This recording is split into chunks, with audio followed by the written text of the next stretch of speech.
good? What's good? So, episode 12, Crosswalk. I'm Jax. That's Cross. Um, Man, we had a very emotional weekend. It was rough. It was rough. I don't know how y'all feeling, but yeah, it's been rough. But how was yours? How was Saturday? I watched the watch along, and it was very quiet. Yeah, bro. It was by far the most quiet a watch along has been, and just even with the walkouts, and then when the fight started, you literally everybody's just quiet, just glued to it, and it was very different. But hey, shouts out to Max Holloway, man. Like Hmm. he just shows you that he's still that guy, even coming off that KO loss to Ilya, but Yeah, gave us a great fight, another really good performance up at lightweight. And I think this is like the next chapter for Max Holloway. 100%. Man, I mean, I hope that's what it is. I would hate for him to fizzle out after making that move, but yeah, it was bittersweet, and like leading into it, it was just like it's a lose lose win win situation. Um, because we were going to be sad either way, and happy for whoever won. So I think when we talked about it before, I mentioned that for the UFC, it was probably better that if Max won. And I think that's what we got, and now we can spin it forward, and the BMF belt gets to live to see another day. Yeah, I mean, Max being the first guy to actually defend the belt, I was kind of messing with the guys on the watch along, saying it wasn't the BMF title fight, it was the BMF #1 contender fight, because Ilya is the BMF champion after beating Max. And I had to mess with everybody in on the watch along about it. But Yeah, I mean, I'm actually curious to see who Max's next BMF title fight is going to be up against, and just how it's all going to unfold. yeah. That's a really really big question because I guess it's like what's more important, defending the BMF or trying to get to the lightweight belt. And I mean, y'all let us know in the chat. I see Lazy, I see Toron, I see Westy. Like, who should Max fight next? Should it be somebody like Charles Oliveira, who called for it but is coming off of a devastating loss himself, or somebody who's just been waiting in the wings like a Dan Hooker? Like, who should it be? Bro, that's been the name that's been on the tip of my tongue, and I was curious if you were gonna say it, but for me, it's Dan Hooker. Hmm. Like, it makes total sense. Oliveira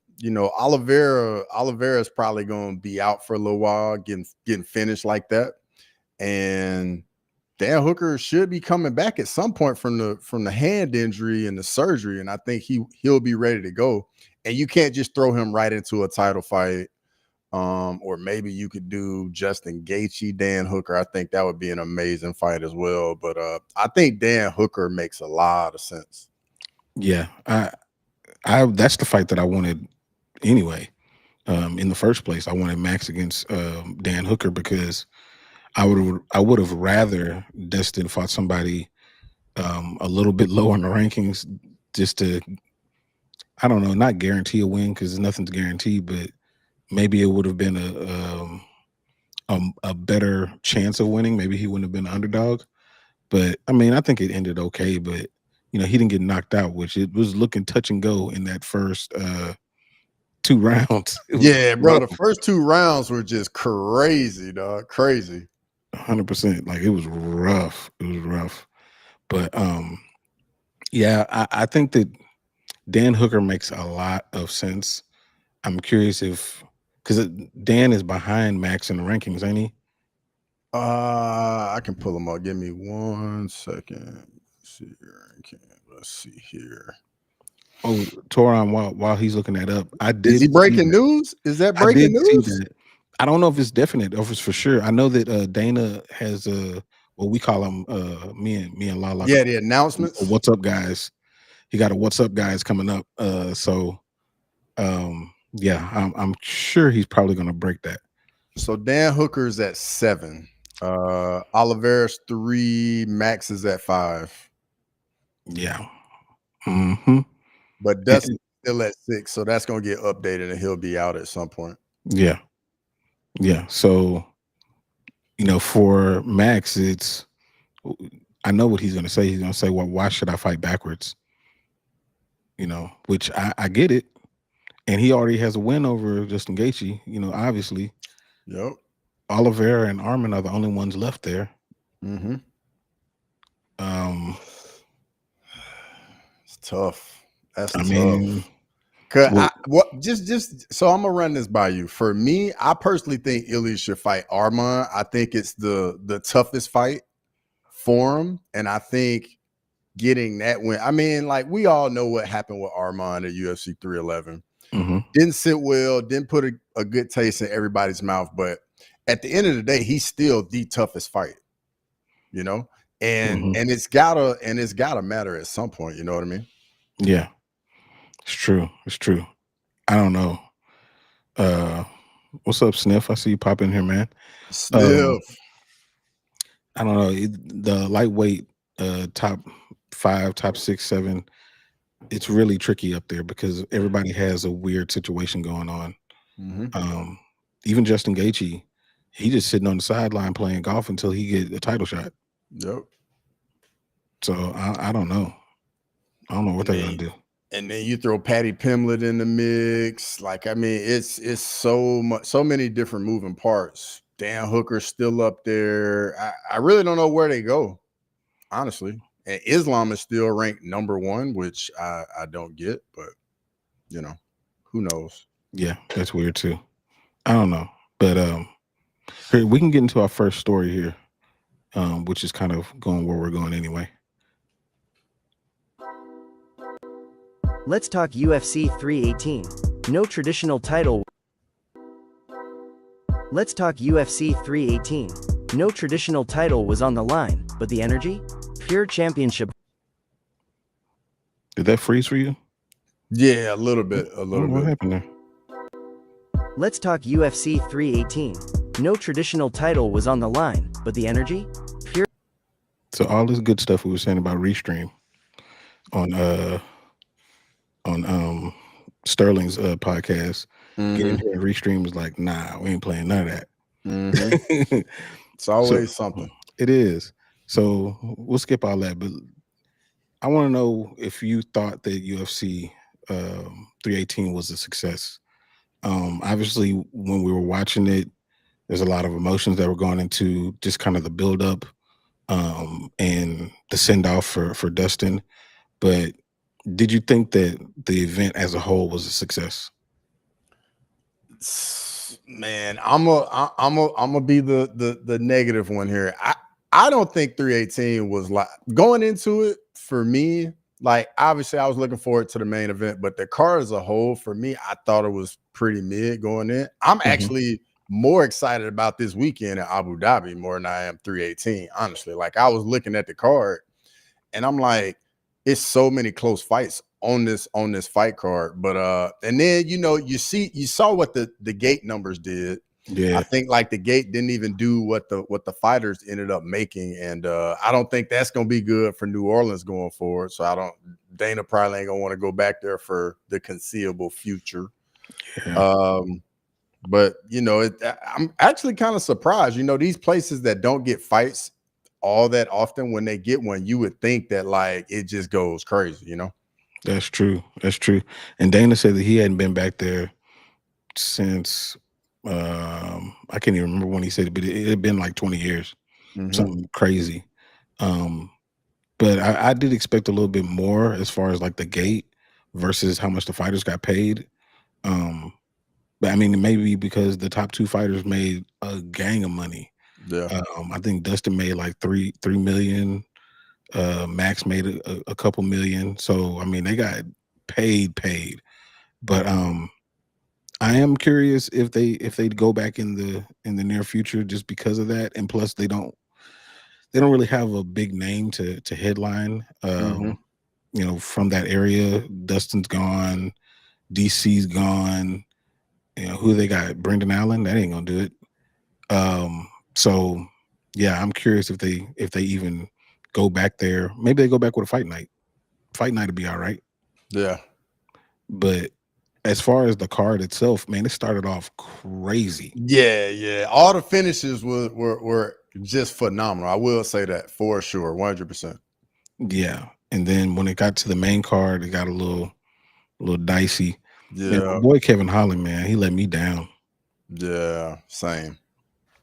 God, that is not what I thought was going to happen at all. I guess I don't know if I underestimated D Rod or if Kevin Holland just fought down to his competition like he always does.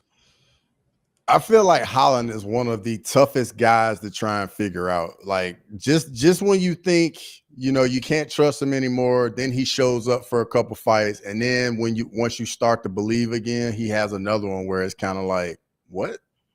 Hmm. You know what I mean? So I just don't get it, especially with him having such a massive reach advantage, not fighting to that a bit more. Yeah, it was so silly. Um, I mean, and then he could have got a robbery and won. I mean, I don't even know if it would have been a robbery. It was a really close fight, unfortunately. And I'm not mad at D Rod winning it, but it's just a lot of people bring up Kevin Holland and say, that he's like the black cowboy Cerrone, Mm-hmm. and I don't think it's true. In the sense of no cowboy never got a belt, but he fought for one. And Kevin Holland is nowhere even close. Yeah, and just like CCB said in the chat, he said, "I can't believe D-Rod was rocking Holland like that. Holland Yeah, usually has a good chin." Exactly, bro. Like we've seen Holland be in wars and just eat shots, at and middleweight. exactly, and that definitely caught me off guard for sure. Yeah. See now, Lane, this is one that me and you agree on. As far as the Holland thing, like I really was, hoping that he snuck out of there with a split decision win. Because you could argue that maybe he could have won one more round, but he just put himself in such bad positions just over and Mm-hmm. over and over again. I was extremely disappointed by that. I was also extremely disappointed by Dan Ige against Pitbull Yep. because Pitbull, he was doing a lot of waiting, but it felt like Dan Ige was waiting on him too, and he didn't really start to get busy towards the end of the fight, and obviously far too late, far too late. Mm-hmm. Yep. 100%. 100%. But I will put this in there though. Paulo Costa looked like a brand new guy against Roman Kopylov. I was like, where has this been? Like this Hmm. usually with Paulo Costa, like it's more so he just walks guys down, get them up against the cage, rip the hooks to the body, then mix it up upstairs. But out in the open of the octagon, we haven't really seen him do a whole lot. And he was super active out in the center of the octagon and Hmm. did a really good job. Yeah, I was thoroughly impressed by him. Um, hold on, let me pop this up here. He said, "Speak for yourself, Jax. I'm pissed D Rod won. I wasn't. I mean, I'm pissed that he won, but not. It has nothing to do with D Rod. Has everything to do with Kevin. Mm-hmm. Um, but yeah, back to Paulo Costa. Like that was extremely impressive. For him to stifle somebody who's such a good striker. And I don't know if it was the lights were too bright for Kopylov but I mean, he's been in Sambo tournaments and won them, Mm-hmm. and he's been in front of a lot of people. So I don't know. Yeah. I don't know what happened. He looked like a totally different guy. Yeah, that was terrible. That Mm-hmm. was awful. Um, so what do you think? Like, what do you think is possible for Paulo Costa at this point? So I mean, looking at middleweight, he's still at 13. I mean, he'll probably still be somewhere in that around 10 area. I don't know. I don't know if he goes on a run or anything like that, just because I feel like middleweight is starting. You getting the new contenders with Imavov, Chimaev, Cal Barrio, Fluffy. So for me, like a Magomedov, like you're getting some newer blood into the division. So, I mean, it could possibly be one of those things where like he just has like fun fights against other vets and just has entertaining fights.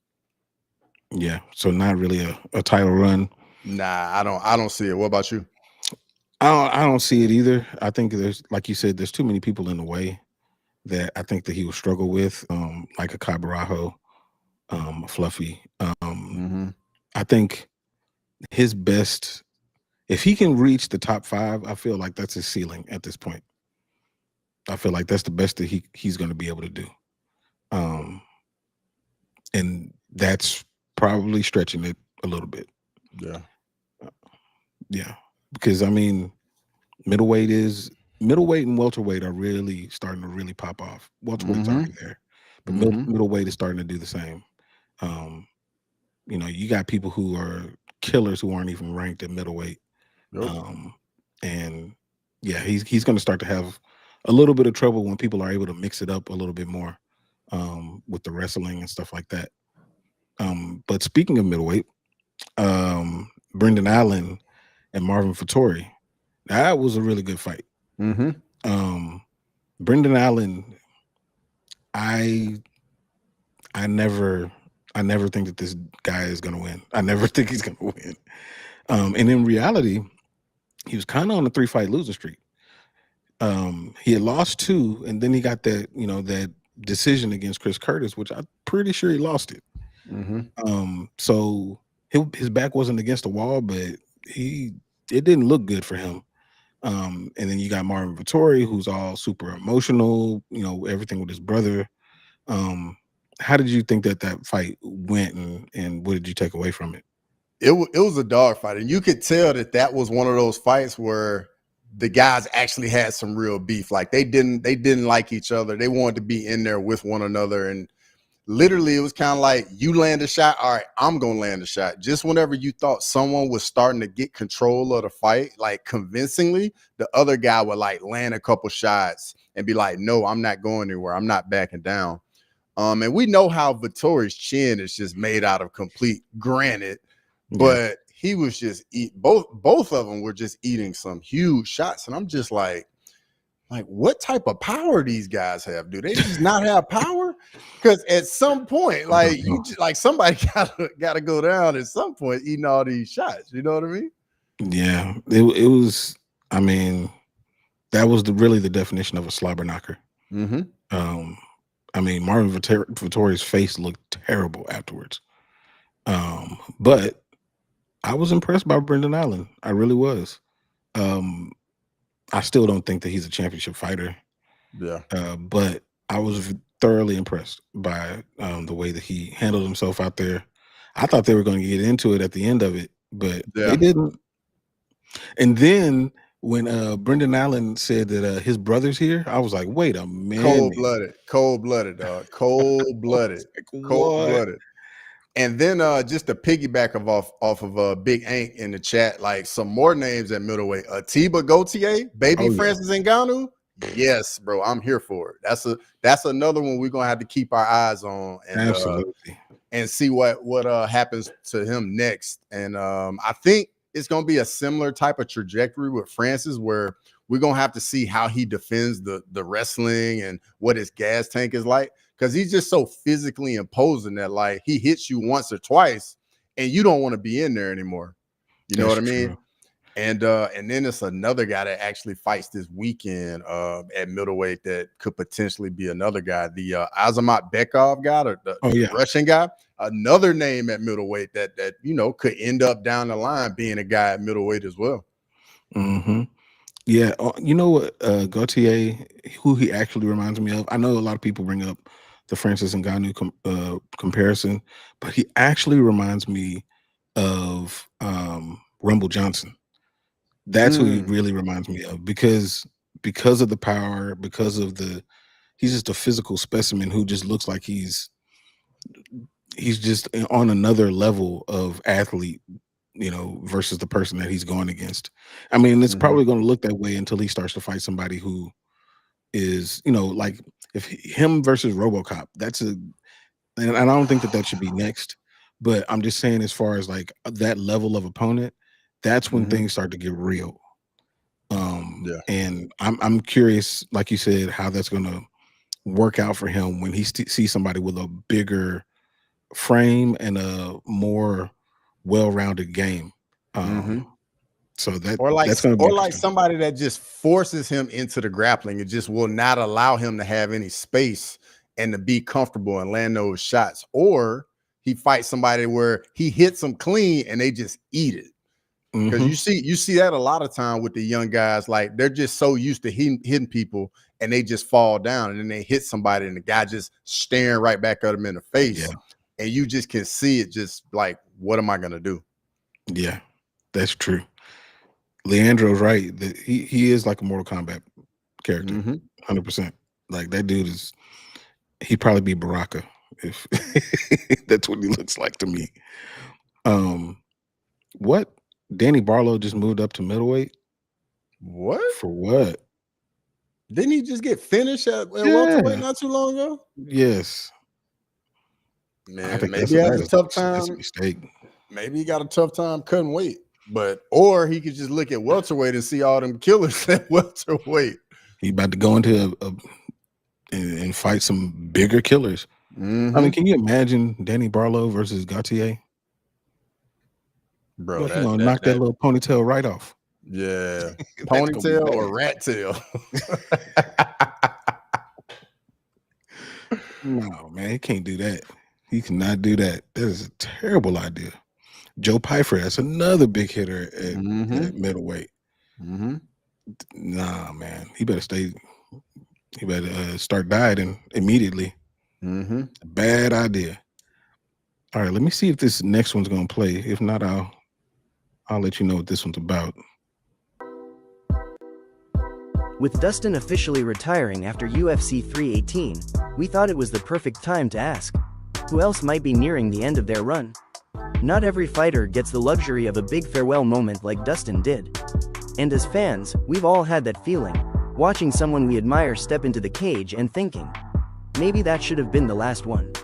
So today, Jax and Cross are giving our top 5 fighters we think should retire, whether it's after their next fight or maybe even right now. But we also want to hear from you. Who do you think has earned the right to walk away on their own terms? And who might be hanging on just a little too long? Let's talk legacy, timing, and the art of leaving at the right moment.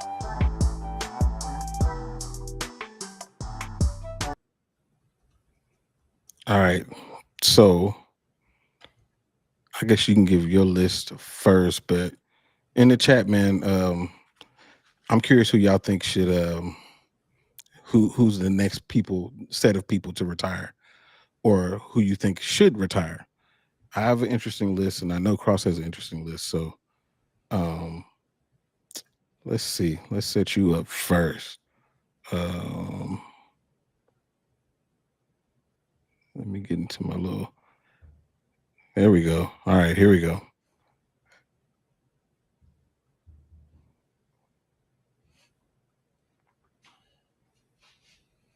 So my list in no particular order, we got Jim Miller, Wonder Boy, Cub Swanson, Jan Blachowicz, and Paul Craig. Jim Miller, Wonder Boy, Cub Swanson, they're all over 40. That's the biggest thing for most of them. And then the Paul Craig thing really for me was more so like I think he's only won like one of like his last like 5-6 fights or something like that.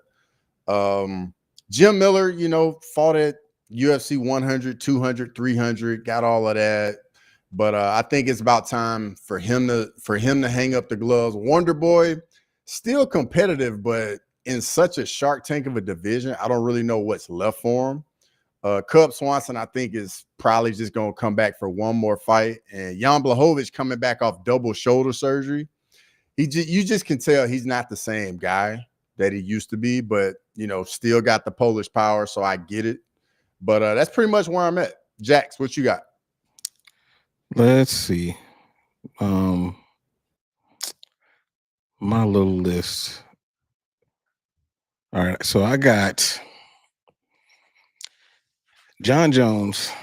Stephen Wonderboy Thompson, Gilbert Burns, Bobby Green, and Colby Covington.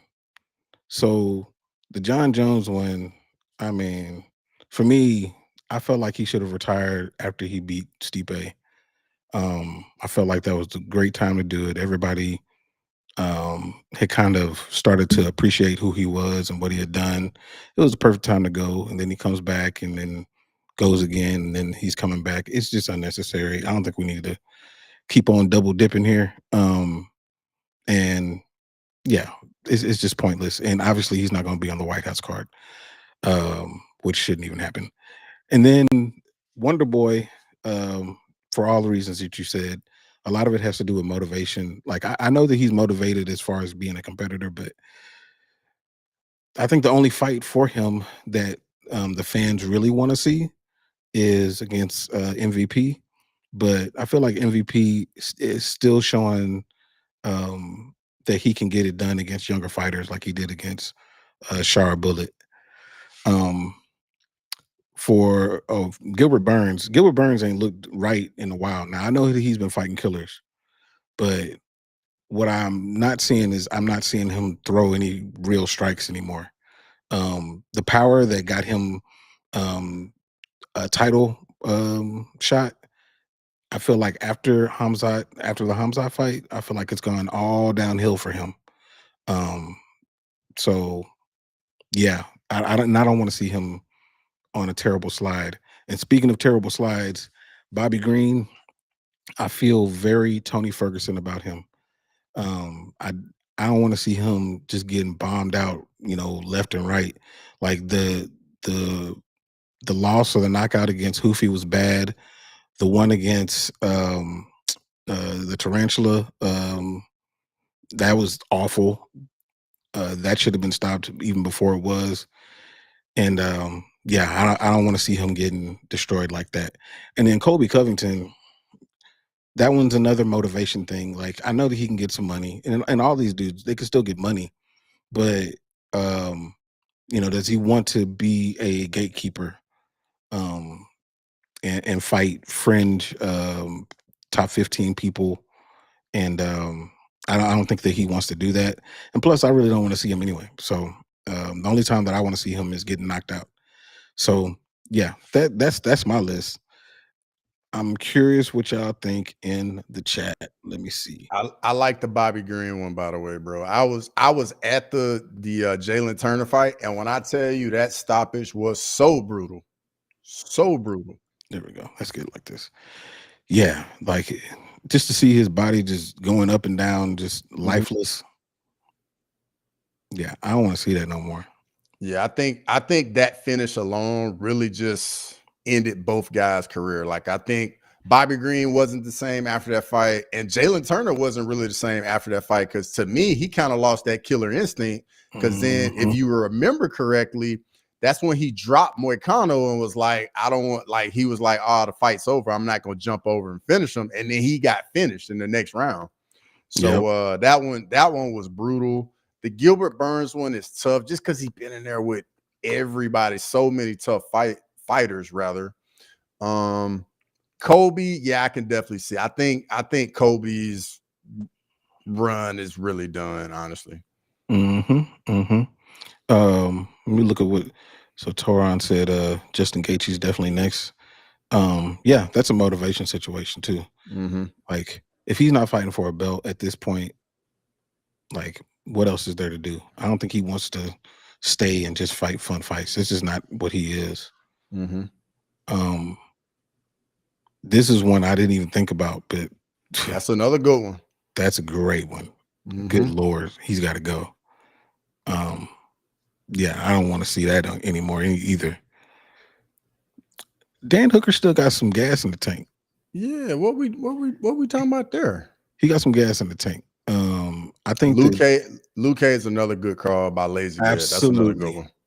When they did that, when they talked about that bleeding on the brain thing, yeah, I was like, nah, bro, you need to get on out of here. RDA, I could see that too. He just tore his knee up, right? I don't even know. Yeah, I'm pretty sure in his last fight he tore his knee up. He probably need to go ahead and just have the You know, just get the video salute on a card and call it a day. Yeah, man. And RDA is a Hall of Famer. I don't care what nobody say. That's a Hall of Famer. Champion. Yeah, that's a champion. He's been in the top of 2 divisions. Like, he didn't fight for a welterweight belt, but he was one fight away from fighting for a welterweight belt. That dude's a Hall of Famer, and he needs a nice send off. Yeah, I knew you were going to say that, Lane. I just think that it's a good time to go. Well, it's past a good time for John. Past it. Ooh, that's another one. That's another good name.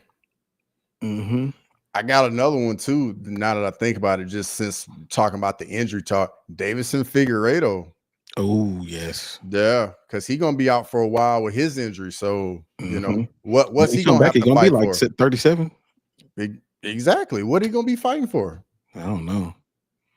Oh, just to answer this real quick, no, he cannot. Nick Young cannot beat Michael Beasley one-on-one at all. Michael Beasley is a walking bucket. There's a reason that he was number 2 overall in that draft. He's a problem. Chris, what's up, bro? Christopher de Santiago was at UFC 318. So he's probably up in the stands crying too. Let's see. Torrance said, I say Dan Hooker because I'm not sure if you're aware of the interview he did in March. He said 2028 he's going to retire from the UFC to do bare knuckle fighting. Good Lord, I hope he doesn't do that. Now that's a matchup I would like to see. Beasley against Melo. That would be must-see TV right there. It would be. It would be. Michael Beasley is insane. Yeah. That dude is crazy. But he can play. Melo don't miss at half court though. Like when you watch his videos, bro, and like people are just guarding him, like Melo just does not miss. When you're in regular gyms, does not miss. Joe Johnson, that's another one too. That's another good one. ISO Joe, yeah. ISO Joe. I don't, man. There's only a handful of people that I can think of that can even beat Joe, and Michael Beasley ain't one of them. I think you got to pull somebody like a KD to beat ISO Joe. I mean, Joe Johnson is a was it 6 or 7 time All-Star? Like that dude's on the fringe of being a Hall of Famer, and he can still get a bucket.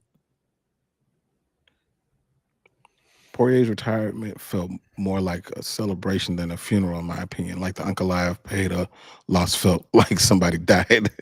Yeah, that's true. That's true. So I wonder. So we've gone through this retirement. That we knew ahead of time. We've gone through other retirements that we knew of ahead of time. Obviously, this one was, they really painted the picture of Dustin Poirier's career. Would you rather a fighter announce their retirement ahead of time and then we go through this, or would you rather it be, they have the fight and then surprise, I'm out of here, like Joanna and Jacek did? Me personally, from a competitive standpoint, I don't think they should say it. And I think they should just go in there, fight, and then, if it's done, like put the gloves down afterwards. But on the flip side, there's a trade-off. Like when the UFC knows that this is it, like they can go all out, do all this the video montage, like all of that. Like they can do all those different things for you. And especially when the card's built around you, like how it was for Dustin. So there's definitely a trade-off, but I personally prefer when they don't let it be known. They just go in there like it's any other fight. Yeah, I don't know. I'm kind of torn. I guess it depends on who it is. Like if it's Jim Miller, like I don't know if I need all that. 100%. But for Dustin, I was cool with it. But Dustin's one of, if not my favorite fighter. So it's really kind of hard to say. Like when Max Holloway goes out, do we want to have the same celebration, or should it not be like this? Because Max Holloway is on, if not above, that same level.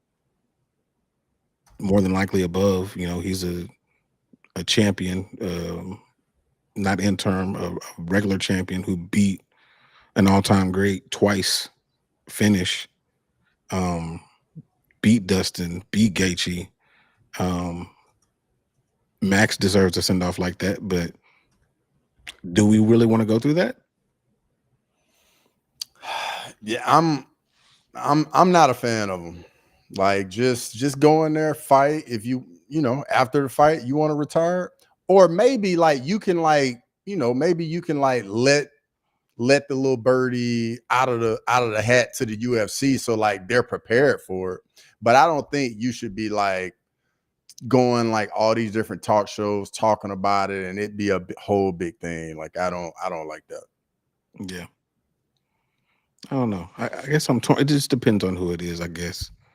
And I honestly can't think of another fighter that I would really want to see it like this. Gaethje, would you want him to get one?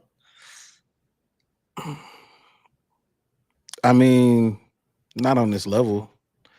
And the reason I say that is because Gaethje didn't spend his whole professional career in the UFC the way that Dustin Poirier did. Mm-hmm. Like the whole time. I mean, he had a handful of fights a long time ago in another organization, and we watched that dude grow up. I mean, Charles Oliveira, that's a person that I feel like that's a guy that gets a send-off like that. You have it in Brazil, and you do the whole thing. You do all that. Everybody's crying. People were crying when he got knocked out. Hey, Westy, you got me, bro. You got me with that one, Westy. I absolutely love the Korean Zombie send-off. 100%, I love that. I ain't even gonna cap. I was a big fan of that, even though, and then to be fair, the fight was amazing. He got brutally knocked out. It was amazing. It was bad. My Max.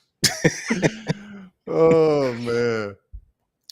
Would have been nice for Tony to get one. Bro, Tony about to go on a run. What are we talking about here?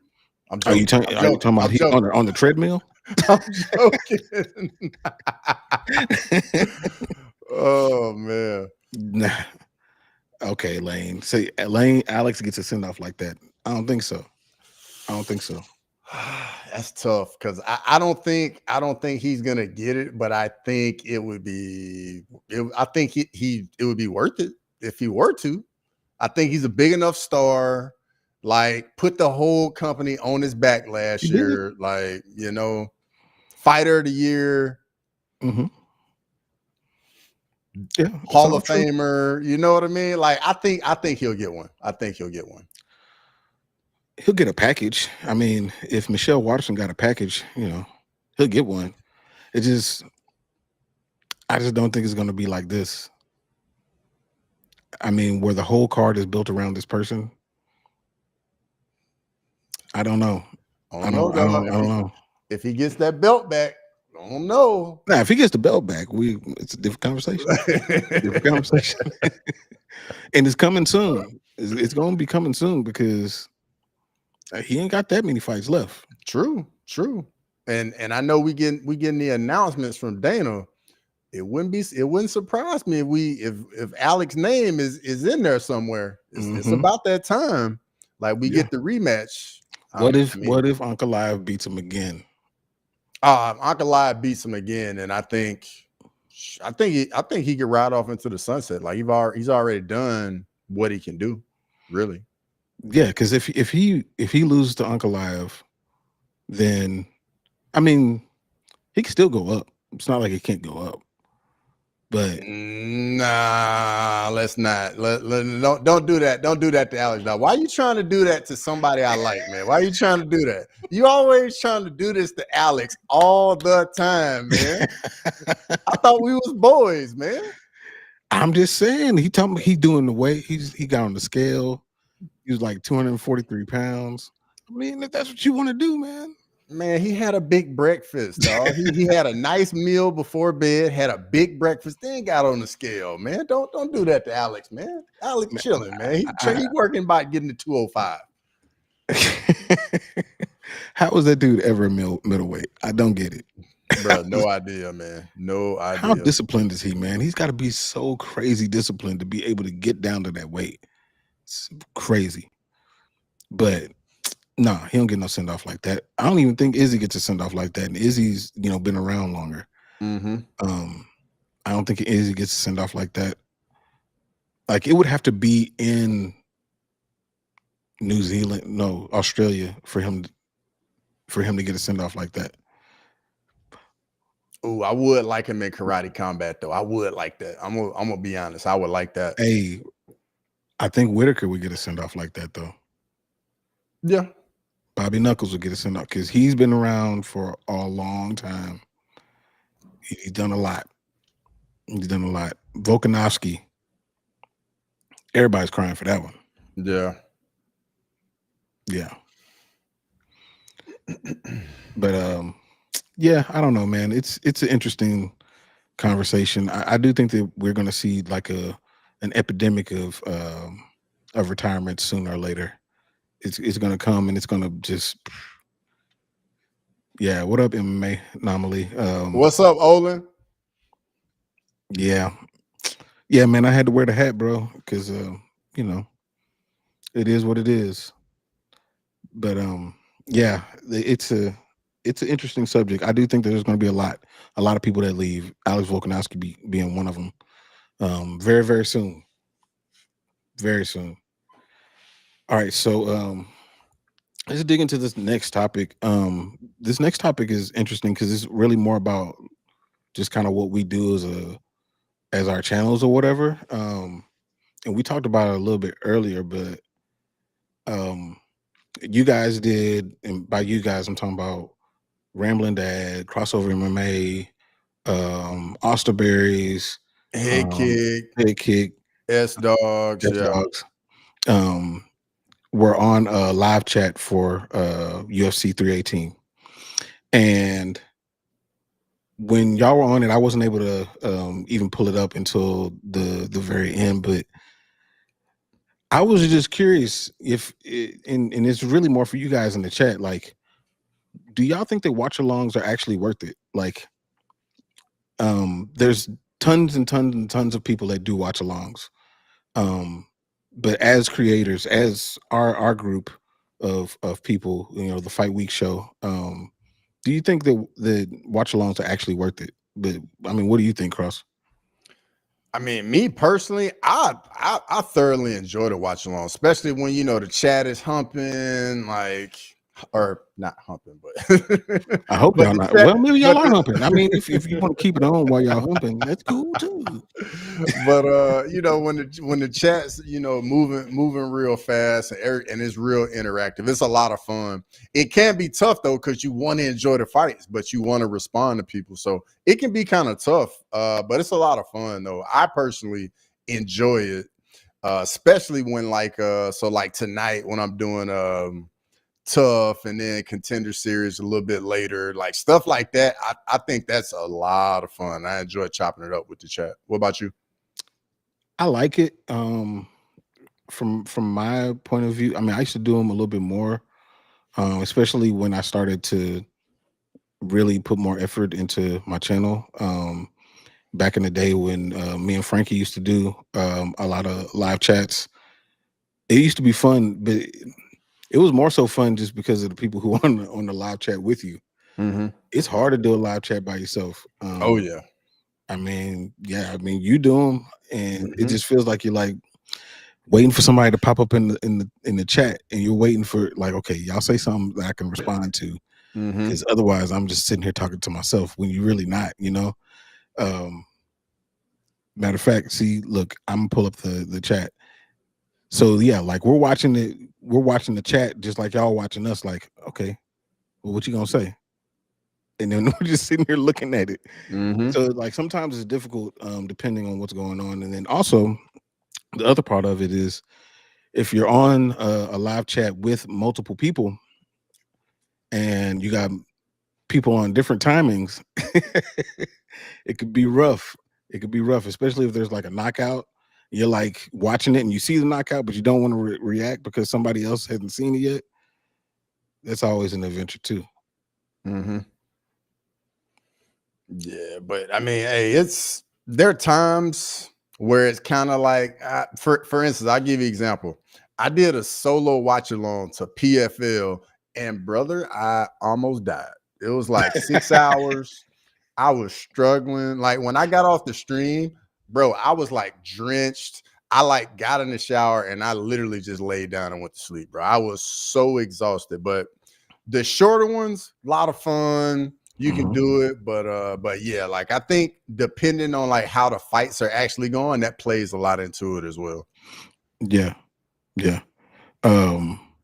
Let me get into it. Lane, I'm guilty. I'm guilty, Lane. Hey, and for 318, like I think I was the one at the tail end of watching the card.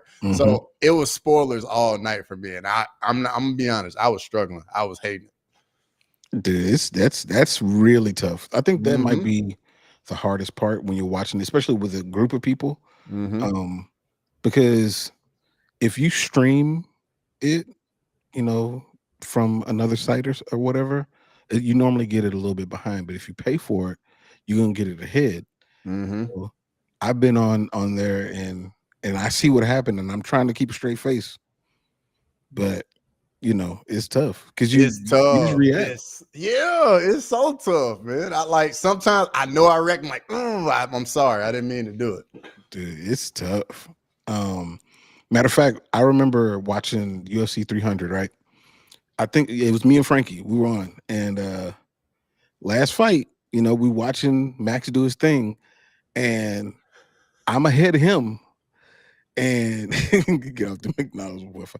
And so, when Gaethje goes down, I run out of the, I run away. And Frankie's like, "Oh." So I ruined that moment for Frankie. Yeah, that would have been a rough one because, bro, that knockout was like everybody was in shock when it happened.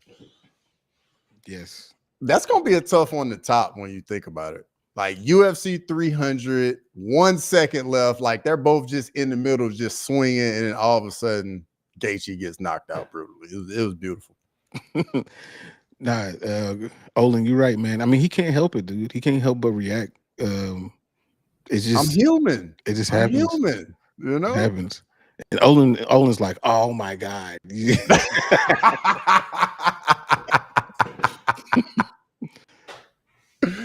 happens, man. Hey, McDade hates it. Leroy hates it. Those are probably the biggest two. They absolutely hate dude, it. Especially Leroy's face. Like, oh my God, he was so upset. He was so upset. I mean, nothing you can do.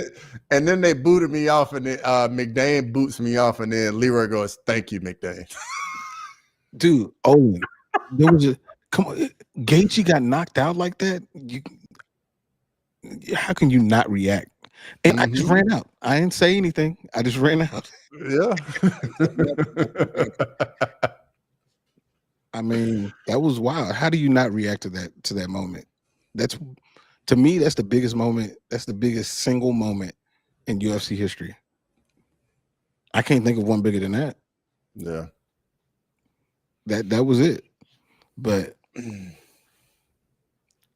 panel streams are silly for watch along. So this is interesting that Westy says this, because Western he got a keychain of wrenches. So he gets around in a good way, not in a bad way. So it's interesting for him to say that. But tell me more about that, Western. Said the last live stream was hella funny. I paused my stream hella time to get that. Dude, it's hard to get in sync, man. It's so tough, man. It's so tough. Let's see, Vincent said, I always look for your watch along Cross. Sometimes I can't find it. I enjoy it because everyone I know likes MMA, or not everyone he knows likes MMA. So, well, I appreciate it, Vincent. Yeah. I appreciate it, brother. Interesting. Lazy said, I'll be honest, on fight night, I'm usually watching multiple events on limited screens. It's tough because I end up having to pick one watch along or none and missing out on a lot I want to support. Yeah. Appreciate that, Lazy. Yeah, that's true. That's true. I normally jump around a little bit if I'm not doing one, which I haven't done. I haven't been on these watch alongs in a while because they are a slog. Like, Mhm. especially if you're doing when we were doing them before, like we do the whole card. Oof. That's gotta be rough. Gotta be. It is. It is. Mr. 509 says, y'all think if RDR wins this weekend that he'll be the backup for Hanzat versus DDP, or will it be the winner Cal Barallo versus Imavov? I think it'll be the winner of Barallo versus Imavov. Yeah.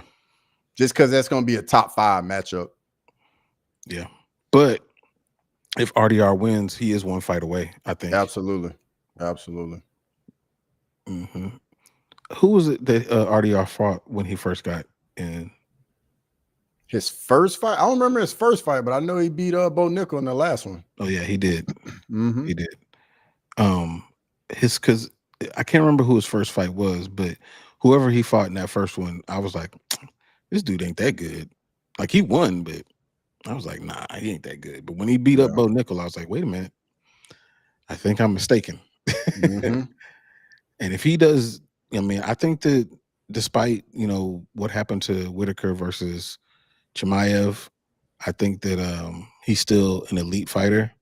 So if RDR is able to do that against Whitaker, then he's for sure legit. What do you think is going to be RDR's game plan in the Whitaker fight? Take him down. Yeah. He can't strike with him. Yeah. I couldn't agree more. Like, maybe get him in the clinch. Because, I mean, RDR is going to be the bigger guy. Like, just try and impose your will. Because if you out in the open against Whitaker and he bouncing around on his toes, like, it's going to be a problem. Olin said RDR throws punches like he got arthritis in both arms. That's true. That's true. His striking is awful, but it's good enough. It's good enough.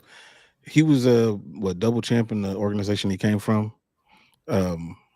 One championship. Yeah, which I don't know how hard that is to do in comparison. But I feel like you can be one dimensional in one championship and still, from MMA standpoint, and still do pretty well in the larger weight classes. But I don't know, man. I think that if he's able to get a hold of Whitaker and use that size, it's going to be hard for Whitaker to keep him off of him. But I know that Whitaker, I mean, for multiple camps, he's been training a lot of grappling because he's had to. Mm-hmm. Leandro says, stretch my arms out. Am I related to Holland? So you ever wonder what your reach was? Like, have you ever measured it? I haven't, but I mean, it's gotta be insane. But I mean, Leandro, I'm not a small guy, so I mean, I would imagine it's halfway decent. Yeah, I would think so. Overwhelm Rob. Yeah, he's gonna overwhelm him. I mean, I think he will. In the grappling, Rob just got to stay away from him. Yeah, for real. Circle, bounce in and out. Like, he cannot get in the clinch and get tied up, because if he gets in the clinch, RDR put his back up against the cage, and then it's RDR's world with those knees. Those knees are brutal. Mm-hmm. Holland copycatting you. I don't think the Cross can make 170. I'm gonna tell you now. No chance I can make 170. No chance. Absolutely no chance. No. Y'all are the same height, I think. Yeah, y'all. Yeah. We're like the same height, but there's no chance I'm making 170 though.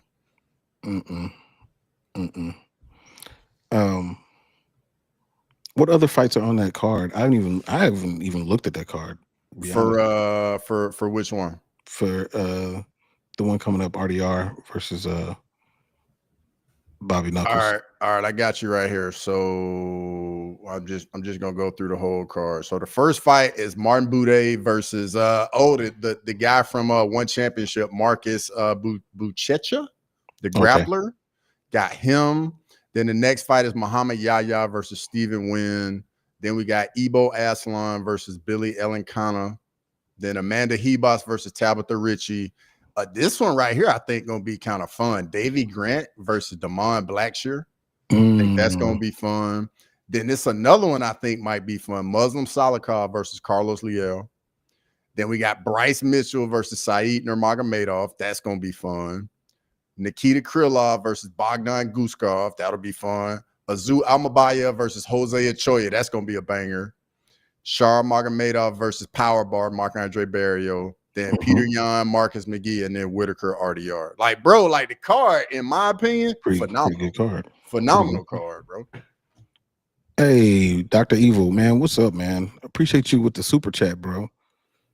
Hey, if y'all haven't checked out his channel, Dr. Evil, he has some good stuff over there, some really good live chats when it comes to events. And dude knows his nutrition when it comes to weightlifting and things like that. Like, he knows what he's talking about. Y'all should get over there. You already convinced me. The health stuff, I'm definitely gonna get on over there. He knows what he's talking about. I just be asking him random stuff, and he be like, "Yeah, I'll tell you." Like, I'm like, "How do you even know that?" Yeah, he know what he's talking about.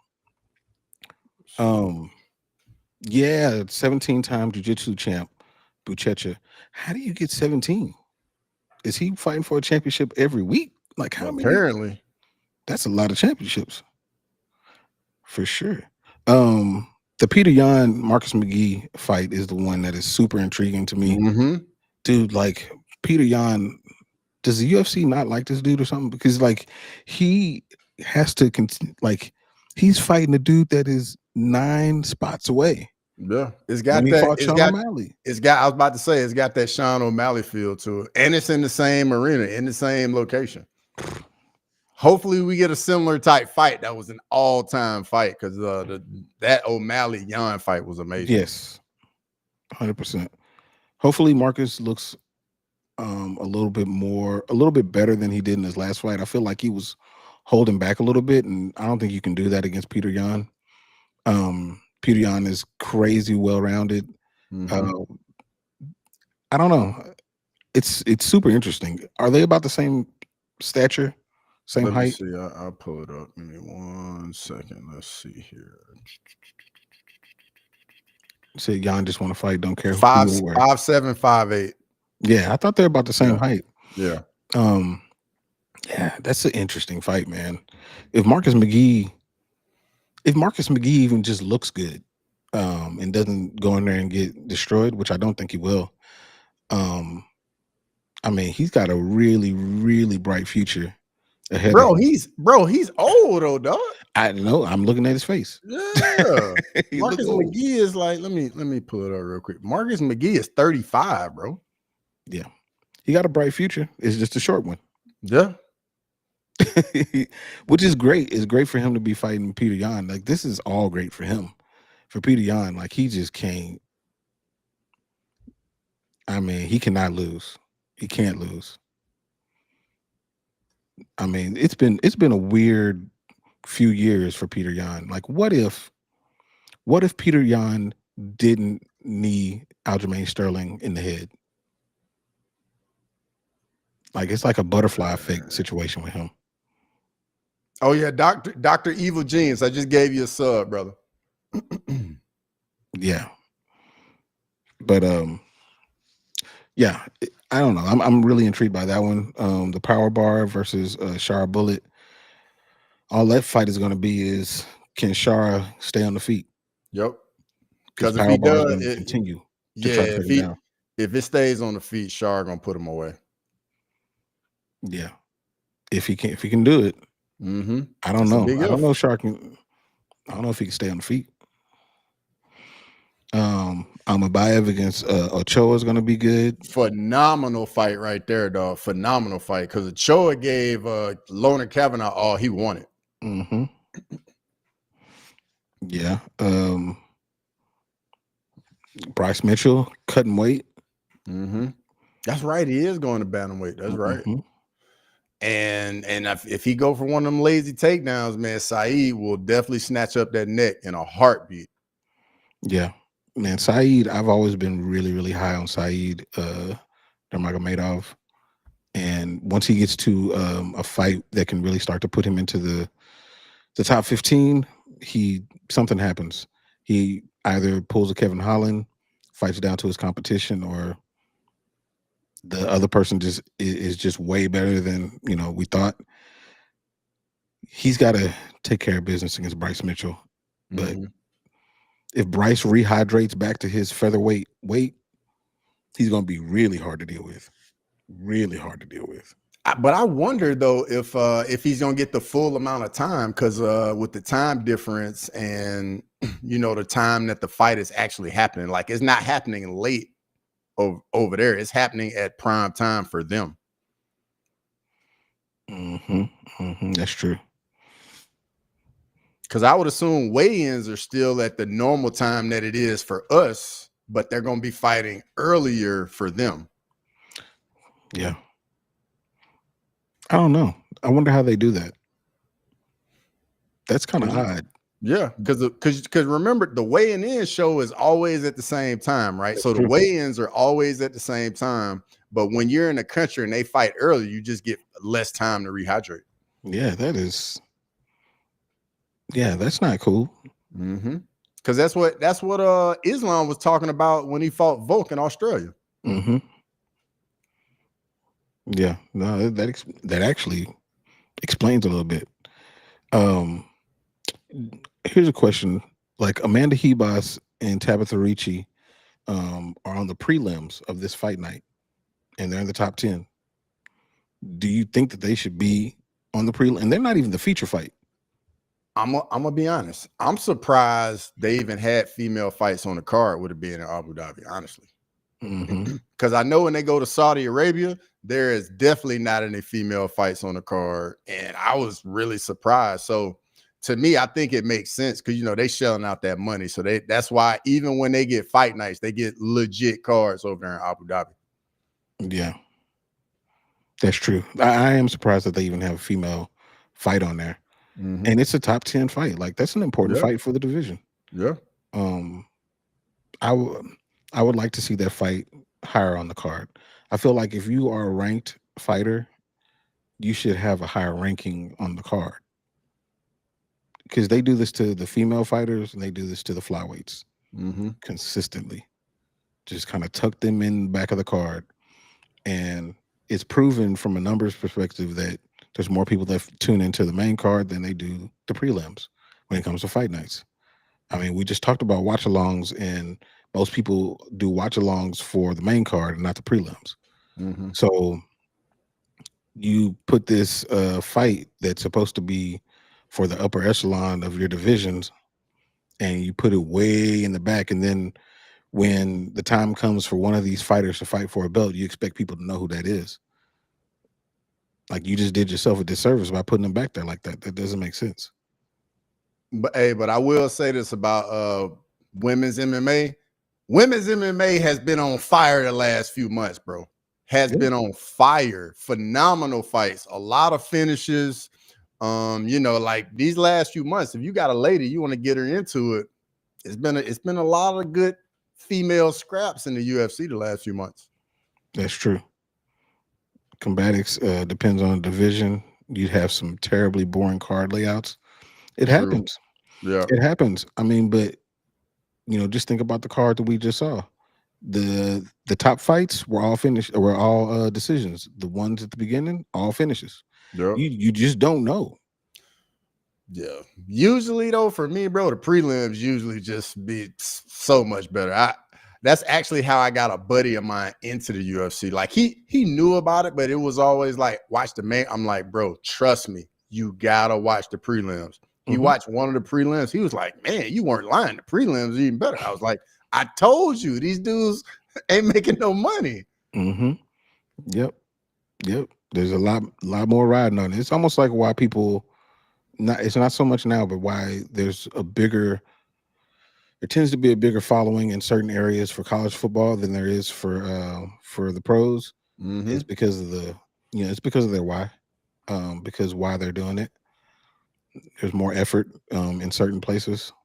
But now, I mean, the college players are getting checked too. Bro, you see Leandro, my favorite was Macy Barber versus Blanchfield. No one. No one. Well, at least we never have to worry about that being a main event again. Yeah, we don't. I don't know what they're gonna do with Macy. Mm-hmm. Because I mean, like the next week she out doing all kind of stuff. I'm like, hold on, Yeah. man. Just go up to bantamweight. There's nobody at bantamweight. You can She make might a as run. well. Yeah, you can make a run at bantamweight easy. Easy. Matter of fact, I don't know if y'all checked that video I made about the bantamweight division. Yeah, y'all need to check that out because yeah, bantamweight is rough. Even with Kayla and even with Amanda coming back, that division ain't good. Because after that, you got who? Norma Damone. Eileen Perez. She's at bantamweight? Yeah. Yeah, that division is very shallow. Very shallow. Yeah. Yeah, 100%. Yep. Dr. Evil's right. They do every fight live chat. And I have been on there. And it's a lot of fun, man. It's a lot of fun. His live chat is fun. WMMA is on the surge. Yes, every division except for the bantamweight division. Yep. That bantamweight division is garbage. Carla Judice, is that how you say her name? Judice? Yep. I thought so. Okay. She looked so good in that fight. Yes, she did, brother. Yes, she did. 100%. Yeah, I think she's gonna be a problem in the division. I remember her. She was on Contender Series, wasn't she? Yeah, I remember her fighting on Contender Series. And I think that she got into MMA a little bit later in life. And dude, whoever was teaching her, man, they taught her well. Because her striking is really good. And off topic a little bit, the UFC got to get Dakota Dichkova to the UFC. They have got to bring her, bro. Like her fights don't even look remotely competitive in PFL. Yeah, they don't. What was it? Whenever she fought, she destroyed that girl. Yeah, it was like a week ago. The fight against Talia Santos, easy, light work. And then she shows up. I want to say she was at an event, UFC event. So I was like, okay, yeah, they're gonna pull her in. But no, she signed a new contract with the PFL. Well, I think she kind of has to. I know Olin's spoken about this a few times. Like when you win the tournament, you automatically get re-up for another year. That's kind of how Kayla Harrison got out of her deal, because she lost to Larissa Pacheco, and then she could come to the UFC. So I think Dakota's in a similar type situation right now. Yeah, just like Lane said, Dakota has to lose to get to the UFC. She ain't willing to do that. That's crazy. Yeah. Well, that's a good contract for them. But and then Pacheco, she was at the last pay-per-view event at UFC whatever 317. I don't know if she can make bantamweight though. I don't know if she can either. Yeah. But yeah, I agree, man. They got to get Dakota. Like that's a star, 100% a star. She said we're not going to see Dichova in the UFC for several years. She's making 3 times what she was offered to her by the UFC. Can't be mad at it. Can't get your bread. Get all of your money. Get more money to fight lesser competition. Yeah. I can't argue with that at all. Can't argue with that. Cool, man. I don't know. I can't think of anything else we can talk about before we hop off of here. Combatics MMA. What you say? Combatics MMA. Pacheco, now that dude is. That's cold-blooded, man. That's cold-blooded. But yeah, we definitely touched on a lot. I know, man. I'm getting that itch for some grade A American football. It's getting close. Yeah, it's getting close. Bro, I smelled some freshly cut grass in the air. I was like, uh-oh, it's about that time. Yeah. Dude, we did hills on Saturday. And yeah, like they just cut the grass at the park. There's nothing like that. In the morning, nothing like that. It's a little wet. Yep. Little dew on the grass. Yep. Yeah. That's what's up. Like I'm sure they feel that same way with soccer, I guess. Yeah. I And bro, guess. we are definitely doing a watch along for UT Ohio State. That is definitely happening, brother. 100%. Mm-hmm. Yep, I for know, sure. I know Lazy Bag gonna be in here for that one. He gonna be nervous too. Actually, both of y'all gonna be nervous. Yeah, of course, man. Art's gonna be out there starting his little Heisman campaign. Yeah, or not. I don't know. And of course, we got to set up the stream for NCAA. Oh yeah, definitely. We definitely gotta make Have you that been happen. playing Man, it yet? bro, I turned it on yesterday and I played a game. I am so bad. So bad. It's so much control and they've changed so much. I'm like, yeah, I feel like I'm a complete noob and I gotta relearn everything. Shoot, now's the time to play. Exactly. Lane. Yeah, I'll be doing tough tonight. I'll Yep. definitely be doing tough tonight. Yeah. So make sure everybody in the chat, make sure you tune in. I do a watch along with the tough episode. And if you don't know, this season of tough, all the fights, pretty much all of them have been really good fights. So hopefully we get another good one, another banger tonight. And tune in, come chop it up with your boy. I'll definitely, be kicking it and we'll have a good time. Yep, 100%. Need this fantasy NCAA F tournament. It's not a bad idea. Oof. It's not a bad idea. I don't know. I don't know how well I'll do, but it's not a bad idea. We got to spin that up. Lane, do you play games? Do you play PS5? I think Lane is just talking about like a fantasy, like pick 'em as far as like or fantasy with the players, like how they do with fantasy in the NFL. Do they have the fantasy for the college players? You would think now since they're getting paid. Yeah, you would think so. Yeah. Oh, that's right. That's right. Yep. Gators. I don't know. It's not a bad idea though. Who's fighting tonight? I have no idea. I have no idea, but I will be tuned in. Vincent, make sure you pull up tonight, brother. Football is boring. I don't see how. Combatics. Come on now. I don't see how. Okay. Not a game of fantasy play. Okay. Yeah, that's what I figured. Yeah, I don't know where they do that at, but if they do, I'm down for that. I had to look that up. Jumping the weighing in. Oh, yeah. Bad. Okay. I didn't even know you were a mod over there. Okay. Yeah, I didn't know that either. I'll definitely get on that. Dude, definitely gonna jump in there. For sure. Cool. Also, I appreciate that, Lazy. Yeah. Also at 5 or in 45 minutes, Sterling is going live. So S Dogs MMA should be going live. So y'all jump over to S Dogs, jump into his chat, do that thing. Then I think weighing in will be in like a couple of hours after that, and then the live chat with Cross.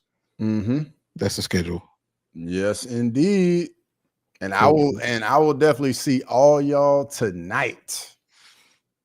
All right, so we will catch y'all next week, but also tonight, but also in the other chats. So yeah, till next time. Peace.